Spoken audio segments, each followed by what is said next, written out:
Baik,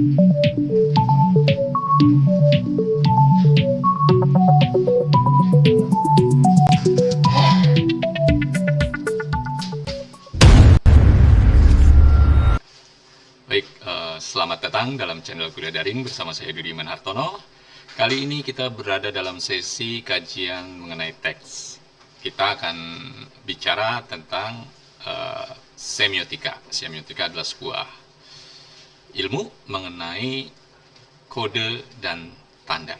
Sebagaimana kita ketahui, kita hidup dalam jaringan kode atau tanda-tanda yang merupakan hasil dari kreasi kebudayaan manusia. Seperti apa semiotika? Jangan lupa, seperti biasa, tekan subscribe, centang tanda lonceng agar mendapatkan informasi video-video terbaru dari kuliah daring. Oke, baik, kita langsung ke materi. Semiotika. Apa sih semiotika? Kalau bicara semiotika, tentu kita merujuk pada akar katanya, berasal dari bahasa Yunani, yaitu semion alias tanda. Ya, tanda dalam bahasa Yunani adalah semion. Sedangkan ilmu tentang tanda disebut semiokos. Dalam bahasa Inggris disebut semiotik. Padanannya dalam bahasa Indonesia disebut semiotika. Oke, kita lihat lebih jauh tentang semiotika. Semiotika dapat dijadikan hal yang penting yang dapat membantu kita dalam memahami apa yang terjadi dalam sebuah pesan, sekaligus memahami bagaimana menyampaikan pesan supaya menjadi bermakna. Ya, itu yang ditulis Little John dan Voss dalam bukunya. Jadi, semiotika ini adalah sebuah ilmu, ya, social science, yang dapat membantu kita memahami sebuah tanda, baik itu tanda verbal maupun non-verbal, sekaligus bagaimana memaknainya. Kita tahu bahwa proses komunikasi adalah pada dasarnya adalah distribusi mengenai tanda, mengenai simbol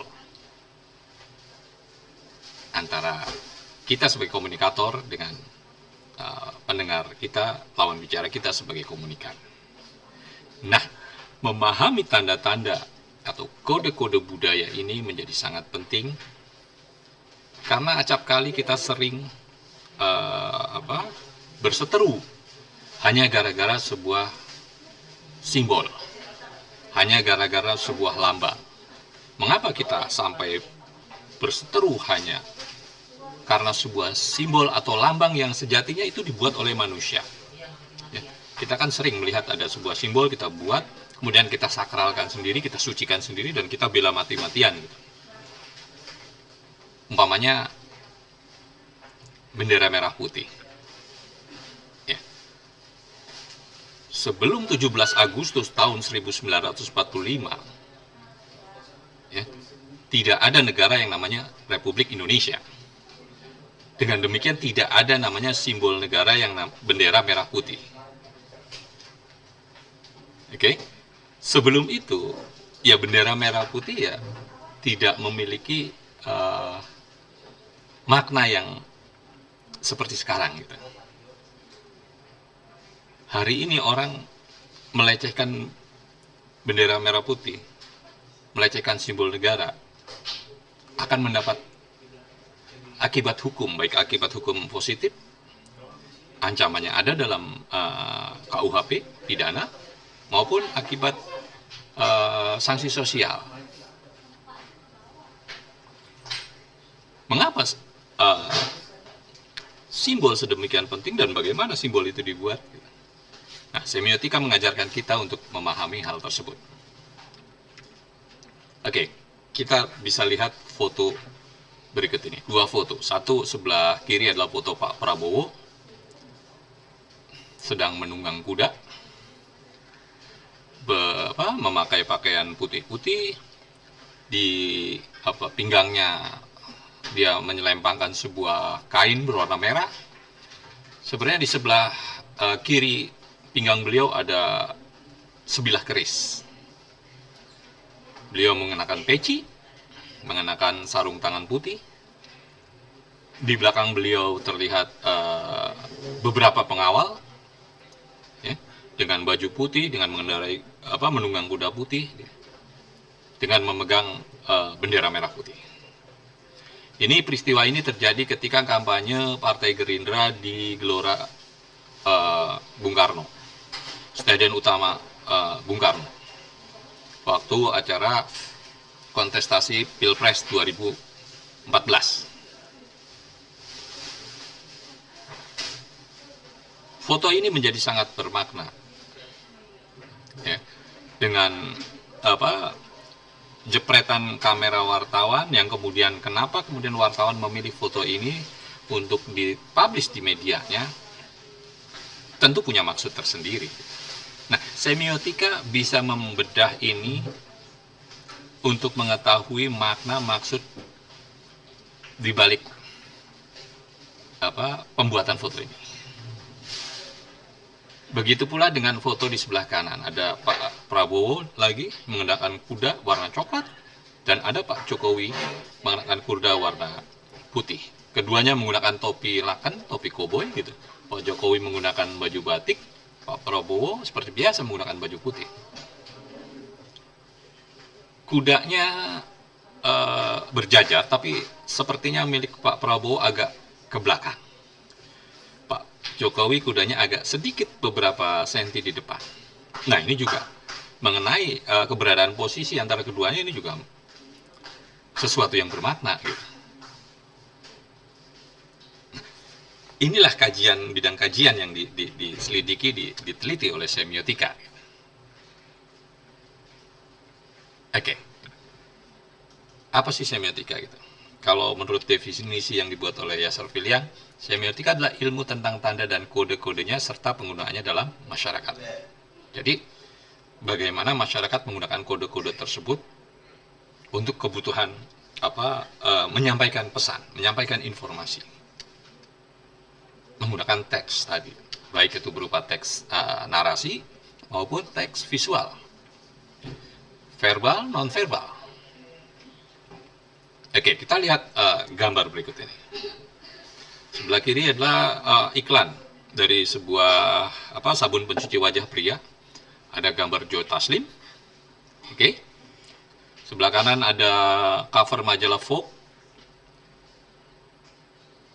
yang jadi model covernya adalah Harry Styles, artis luar negeri, artis Hollywood. Oke, perhatikan yang Joe Taslim sebelah kiri. Joe Taslim, dari 3 foto yang ditampilkan di iklan tersebut, satu dia tengah mencipratkan air, yang di tengah dia wajahnya bersih, yang sebelah kanan menggunakan masker pelembab wajah, bukan masker melindungi dari COVID-19, bukan. Nah, kita tahu bahwa kaum laki-laki, banyak yang menganggap perawatan wajah adalah domainnya perempuan, ranah private-nya perempuan. Nah, sehingga kemudian produsen sabun pembersih wajah membutuhkan sosok laki-laki yang dianggap jantan, dianggap laki banget.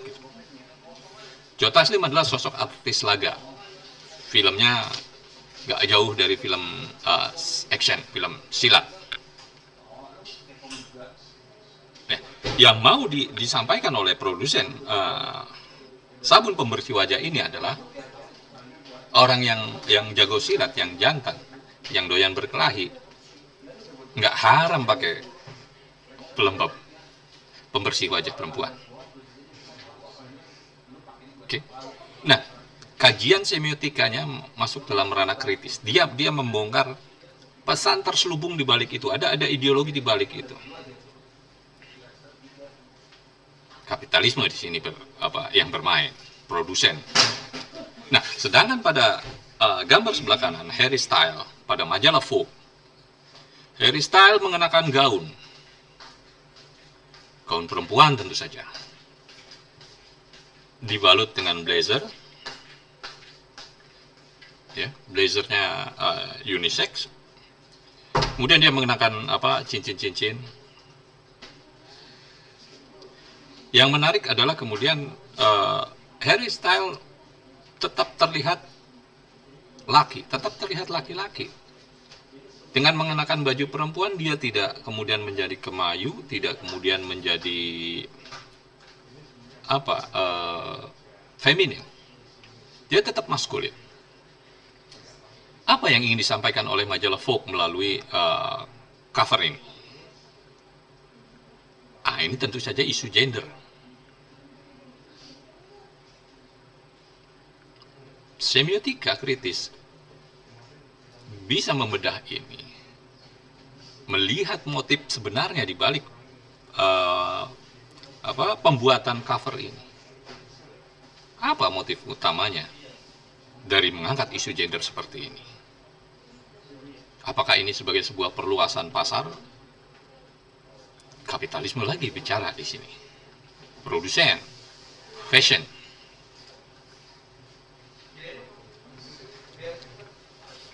Atau foto-foto ini. Sebelah kanan foto yang sangat legendaris, menjadi headline di berbagai media surat kabar nasional ketika itu. Foto mendiang Presiden Soeharto menandatangani nota kesepakatan dengan IMF. Foto ini dianggap mewakili perasaan bangsa Indonesia yang menyerah pada tekanan IMF ketika itu. Ini menjelang kejatuhan rezim beliau tahun-tahun 97-98. Perhatikan cara bos IMF bersikap. Dia bersidakap menyilangkan tangannya di dada sambil memerhatikan Presiden Soeharto yang sedang menandatangani. Atau foto di bawahnya, bos IMF tersebut yang memberikan speech pidato gitu, dengan tangannya terbuka sementara mendiang Pak Harto menyilangkan tangan di bawah perutnya gitu. Yang sebelah kiri adalah foto Pak Ngabalin dengan Pak Jokowi. Anda punya persepsi sendiri tentu saja dengan melihat foto ini. Apa yang ingin digambarkan oleh wartawan mengenai sikap Pak Ngabalin terhadap Pak Jokowi? Apakah ini bentuk feudalisme?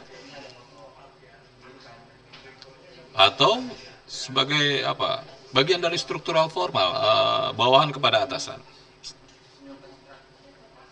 Oke, silakan Anda memahaminya berdasarkan analisa persepsi yang Anda miliki.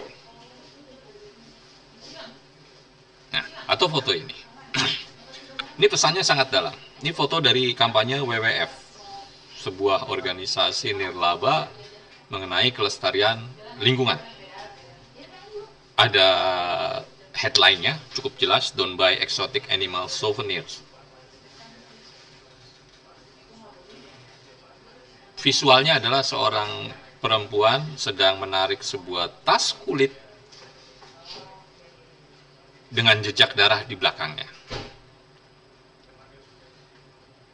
Foto ini atau iklan ini ingin menggambarkan bahwa tas kulit yang mahal itu dibuat dengan membunuh binatang. Dengan membunuh binatang-binatang buas, binatang-binatang yang sekarang mungkin sudah semakin langka. Pesannya adalah bahwa jaga kelestarian lingkungan, salah satunya dengan tidak menggunakan tas dengan produk kulit binatang. Ini pesan semiotik dalam sebuah poster iklan. Oke, kalau bicara tentang semiotika, kita akan bertemu dengan dua tokoh besar. Yang pertama Charles Sanders Peirce, yang kedua sebelah kanan adalah Ferdinand de Saussure. Dua tokoh ini hidup dalam landscape kebudayaan yang berbeda. Saussure di Eropa, Peirce di Amerika. Saussure keahliannya adalah bidang linguistik, bahasa, sedangkan Charles Peirce adalah filsafat. Semiotika yang diusung Saussure ya, memiliki latar belakang pendekatan struktural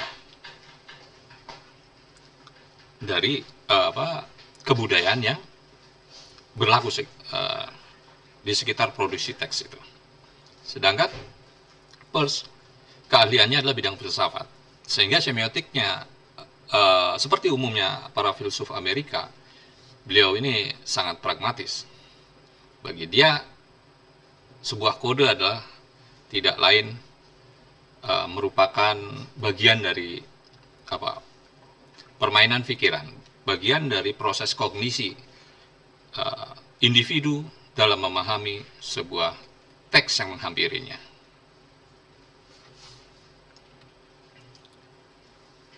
Oke, kita coba melihat semiotikanya Saussure. Saussure membagi tanda menjadi dua, signified, signifier, penanda dan petanda.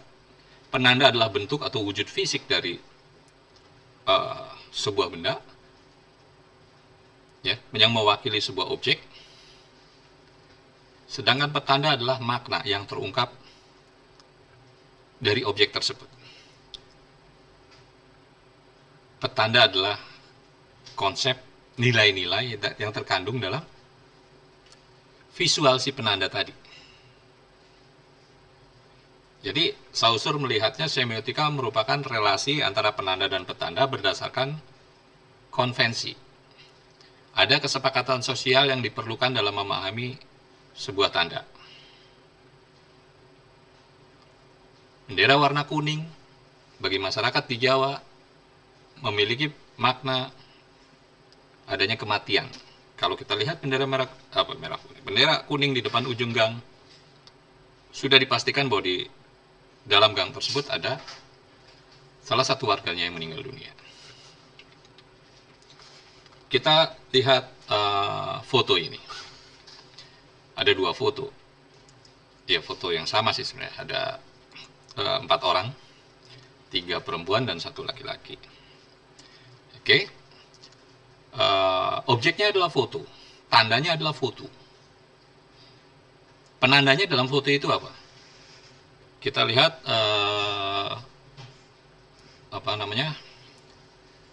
profil foto itu semuanya menggunakan t-shirt. Yang laki-laki menggunakan backpack, tas punggung. Yang perempuan dan laki-laki memegang laptop, yang perempuan memegang buku dengan pulpen gitu. Oke. Penandanya itu. Ini petanda apa? Ini petanda bahwa itu adalah mahasiswa. Itu adalah pelajar, student. Ya. Sederhananya begitu. Saussure dalam melihat sebuah konsep semiotik. Oke. Ada sebuah mobil katanya. Mercedes atau BMW. Itu objeknya. Itu tandanya.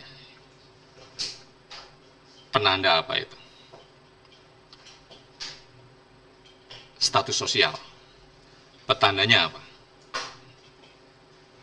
Iya, gengsi, prestis, atau apa gitu. Kemakmuran, barangkali. Oke, kita lihat Peirce. Menurut Peirce, apapun dapat menjadi sebuah tanda. Tidak hanya fisik, melainkan pemikiran pun dapat menjadi sebuah tanda.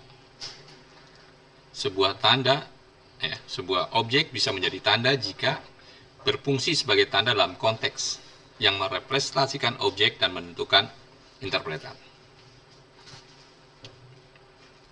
Contohnya gini. Tadi Peirce bilang bahwa tanda itu tidak hanya wujud fisik, tapi juga ide gagasan. Saya contohkan Marxisme. Objeknya adalah Marxisme, Karl Marx. Representamen dari Marxisme adalah teori MDH, materialisme dialektik historis. Materialisme dialektik historis, dialektika historis. Interpretan dari representamen itu apa? Revolusioner, radikal. Nah, ini tiga faktor tadi menjadi ciri khas dari teori semiotikanya Charles Peirce dengan model triadiknya, ada objek, ada representamen, ada interpretan. Saya tidak akan menjelaskan lebih jauh tentang teorinya Peirce, nanti pada kesempatan berbeda kan ya.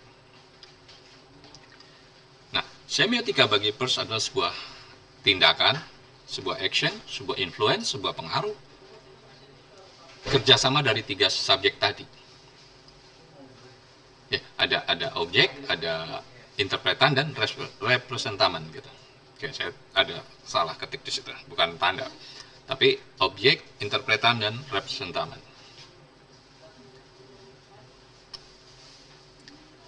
Manusia menurut Peirce hanya dapat berpikir dengan sarana tanda. Manusia hanya dapat berkomunikasi dengan menggunakan tanda. Ya. Huruf itu tanda. Nama itu tanda gitu. Dudi Iman Hartono itu adalah tanda yang mewakili objeknya, manusia ini. Tanda bisa bersifat verbal non verbal.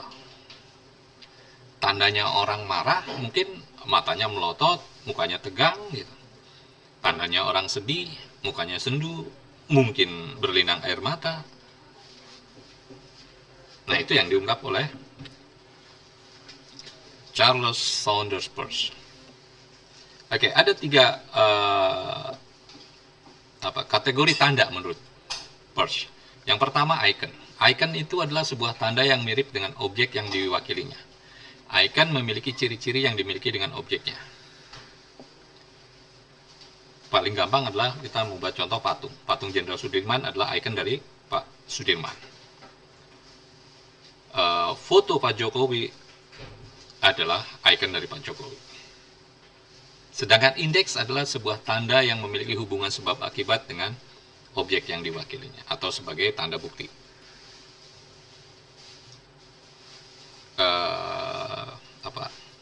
Mendung itu menjadi indeks dari akan turunnya hujan. Asap mengepul hitam di kejauhan menjadi indeks adanya kebakaran. Yang ketiga adalah lambang atau simbol. Lambang atau simbol menurut Peirce adalah sebuah tanda yang berdasarkan konvensi, sebuah kesepakatan bersama. Kita mempunyai komunitas, kemudian ingin membuat sebuah simbol.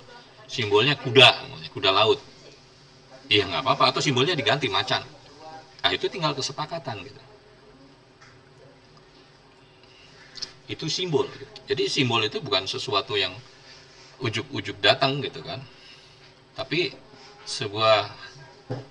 sesuatu yang di-create, dibangun berdasarkan kesepakatan bersama.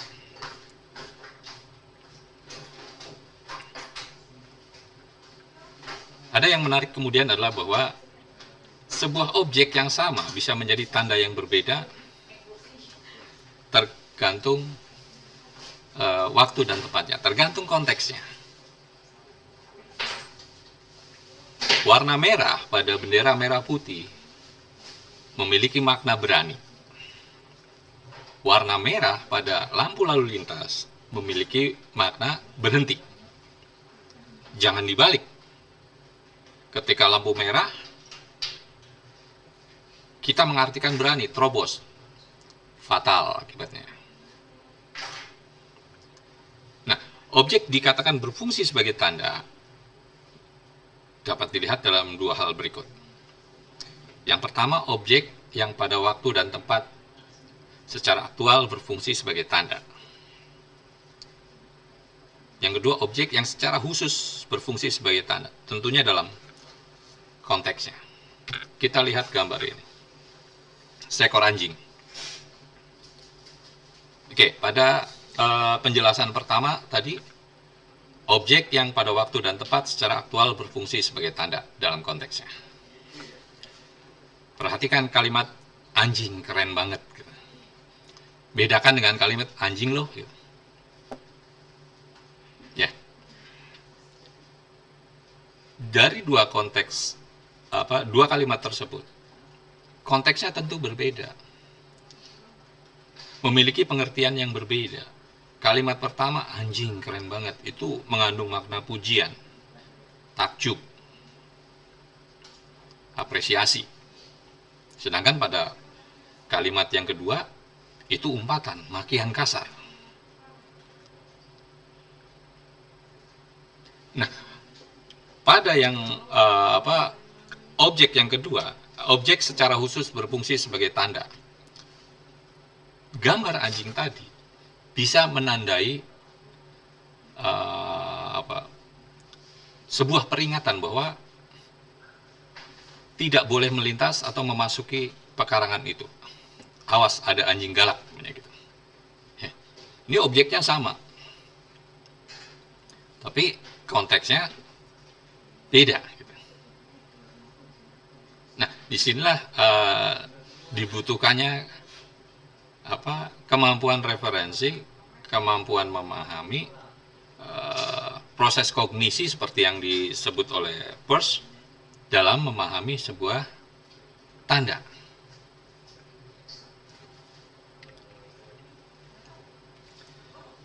Nah, untuk memahami sebuah kajian tentang semiotika, ada 3 poin penting. Yang pertama, tanda itu sendiri. Ya. Tanda yang sama tadi bisa memiliki makna yang berbeda jika konteks dan waktu dan ruangnya beda. Tanda adalah buatan manusia yang hanya bisa dimengerti orang-orang yang menggunakannya. Tadi bendera kuning itu kan buatan manusia dan hanya dimengerti oleh orang-orang yang membuatnya, gitu. Orang bule, orang Eropa, orang Amerika main ke Indonesia ngeliat bendera kuning bingung, apa maknanya? Yang kedua, kode atau sistem di mana lambang itu disusun. Ya, studi ini katanya meliputi bagaimana beragam kode yang berbeda dibangun untuk mempertemukan dengan kebutuhan masyarakat dalam sebuah kebudayaan. Masyarakat butuh sebuah tanda untuk menyampaikan pesan. Nah, ini balik lagi berkait dengan sistem kebudayaan di mana lambang itu beroperasi. Sehingga poin ketiga adalah kebudayaannya itu sendiri. Gitu. Ya, di Jawa tradisional zaman dulu kentongan menjadi tanda, alat yang sangat penting dalam mendistribusikan pesan, memberikan informasi. Ada kode-kode tertentu seperti sandi Morse. Kentongan dipukul sekali maknanya berbeda. Kentongan dipukul bertalu-talu, dipukul secara beruntun maknanya juga akan berbeda. Ada tanda kematian, ada tanda orang kemalingan, ada tanda bencana alam dan sebagainya. Cara mukulnya beda. Dan itu bisa jadi berbeda di tempat yang berbeda. Gitu. Meskipun menggunakan alat yang sama.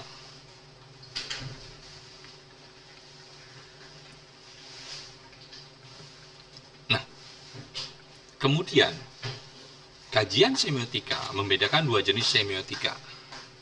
Ya. Umberto Eco menyebut ada semiotika komunikasi dan ada semiotika signifikasi. Semiotika komunikasi menggarisbawahi atau menekankan pada teori tentang produksi tanda. Ya. Jadi bagaimana tanda itu dibuat.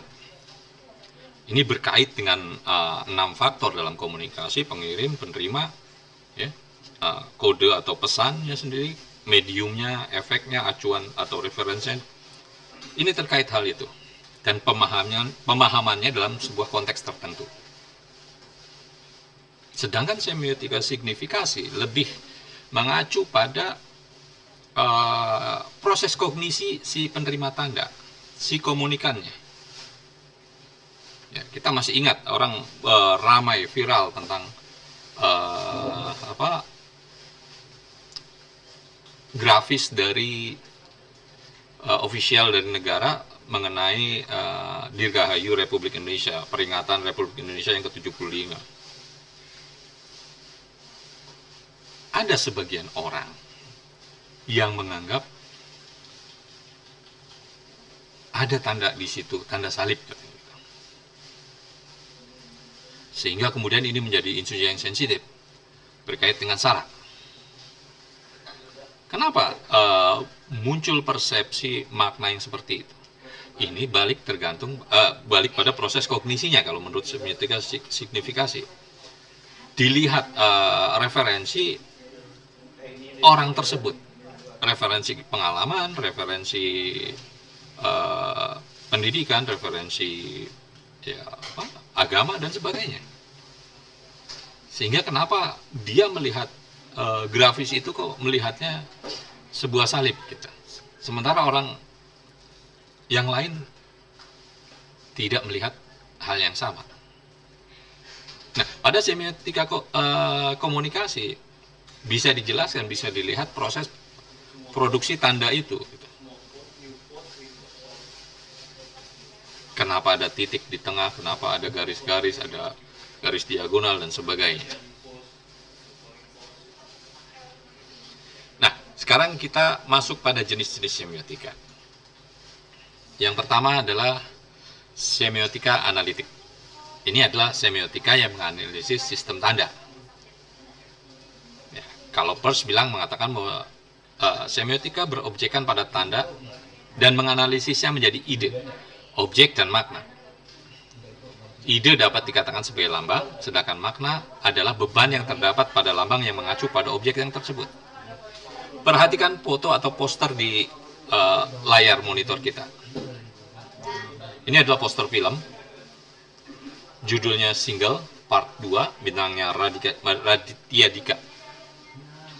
Ada gambar Raditya Dika sedang mengangkat mangkuk, tangan kanannya memegang sumpit yang akan menyuapkan mie. Bisa diduga itu adalah mie instan. Oke? Di belakangnya, latar belakangnya adalah kamar, ada meja belajar, ada laptop yang terbuka, sepertinya dia sedang membuka media sosial. Oke, ada kertas-kertas berantakan di lantai, ada selimut juga yang berantakan. Ya. Secara gambar ini merepresentasikan seorang single gitu. Laki-laki pula, laki-laki single. Iya, suasananya seperti inilah, seperti yang digambar dalam. Nah, ini contoh-contoh semiotika analitik. Dia menganalisis objeknya, menganalisis representamennya, menganalisis interpretannya, menganalisis penandanya dan petandanya. Sedangkan pada semiotika deskriptif, ini adalah semiotik yang memperhatikan sistem tanda yang dapat kita alami sekarang, meskipun sejak dulu sistem itu sudah ada dan berlaku sampai sekarang. Dari dulu sampai sekarang, orang kalau melihat awan gelap itu akan pertanda akan turunnya hujan. Itu deskriptif. Kalau melihat ada binatang turun dari gunung, itu banyak binatang turun dari gunung ke pemukiman penduduk, itu tandanya gunung tersebut akan erupsi atau meletus. Nah, kemudian ada semiotika faunal atau zoosemiotik. Ini merupakan semiotik yang khusus memperhatikan sistem tanda yang dihasilkan oleh hewan. Kucing namanya. Mengeong itu buat orang yang memiliki kepekaan semiotik faunal akan mengerti. Hewan itu sebagai tanda lapar, sebagai tanda birahi, sebagai tanda ketakutan, atau apa. Ya. Dalam sistem kepercayaan tertentu, agama tertentu, kita tahu Nabi Sulaiman punya mukjizat, punya kelebihan, bisa bicara dengan binatang. ya dalam kehidupan manusia pada umumnya, orang yang bisa mengerti semiotika faunal adalah para pawang dari binatang tersebut tentunya, ya. Pawang ular mengerti kebiasaan ular, gitu, sehingga tahu bagaimana memperlakukan ular sehingga dia nyaman, ularnya nyaman, tidak menggigitnya. Meskipun kita tahu banyak cerita ada pawang yang mati digigit ular, gitu. Oke, kemudian semiotika kultural. Ini merupakan semiotik yang khusus menelaah, melihat sistem tanda yang ada dalam sebuah budaya masyarakat. Tumpengan, namanya, gitu. Tradisi tumpengan. Nah, ini bagian dari semiotik kultural. Tradisi skaten, gitu kan. Ini juga bagian dari itu. Kemudian ada semiotika naratif. Ini yang membahas sistem tanda dalam narasi yang berwujud folklore, mitos atau cerita lisan. Kisah tentang Malin Kundang, gitu. Kisah tentang Roro Jonggrang. Nah, ini bagian dari semiotika naratif yang bahas tentang bagaimana tanda-tanda narasi yang digunakan dalam cerita tersebut. Kemudian ada semiotik natural yang khusus menelaah sistem tanda yang dihasilkan oleh alam. Sama seperti deskripsi tadi, mirip. Ini sistem tandanya oleh alam, sama. Kalau ada air sungai keruh di hulu, itu artinya di hilir, di hulu sedang turun hujan. Kalau ada banyak binatang turun ke pemukiman penduduk, artinya gunung akan erupsi. Ini tanda-tandanya tanda-tanda alam. Kemudian ada semiotika normatif. Ini semiotik yang khusus membahas sistem tanda yang dibuat oleh manusia yang berwujud norma-norma. Contoh, tanda dilarang merokok, atau tanda-tanda lalu lintas. Oke. Kemudian ada semiotik sosial.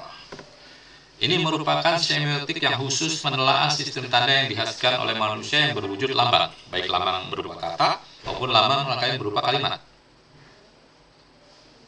Contohnya lambang negara Amerika atau lambang negara Indonesia, atau logo halal yang dibuat oleh Departemen Keagamaan Republik Indonesia. Nah, ini contoh dari kajian semiotika sosial.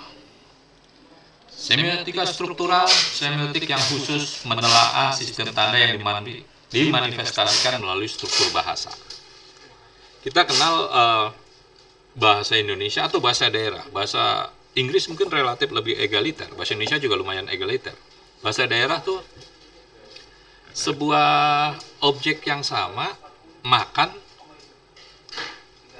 Jika kita berhadapan dengan anak, dengan orang sebaya, dengan orang yang lebih tua, kata yang terucap akan beda, gitu kan. Kalau Sunda namanya, makan itu kalau sebaya, ya dahar, ayo dahar. Kalau ke orang tua, ayo tuang, gitu. Kalau ke anak-anak, ayo maem. Nah, ini bagian dari semiotik struktural. Cara kita berkomunikasi dengan orang tua, umumnya. Kita kalau berkomunikasi dengan orang tua, umumnya orang Indonesia tidak boleh menatap mata orang tua kita. Umumnya orang Indonesia kalau lagi jalan gitu, kemudian ada orang tua yang lagi duduk gitu, kita bilang permisi dengan sedikit membungkukkan badan. Nah, ini bagian telaah dari semiotika struktural. Nah, semiotika seperti yang tadi saya ungkapkan memiliki dua tokoh utama, Saussure dan Peirce. Nah, namun kemudian keduanya juga memiliki para pengikut yang mengembangkan teori-teori semiotika. Semiotika bukan hanya berada pada ranah interpretif, tapi juga ada yang membawanya ke dalam ranah kritis. Tadi melihat sebuah gambar yang kita curigai membawa muatan ideologi tertentu. Ya. Oke, itu saja materi kita tentang semiotika pada pertemuan ini. Semoga memberikan manfaat. Jangan lupa terus saksikan channel Kuliah Daring, subscribe dan share. Terima kasih, sampai jumpa.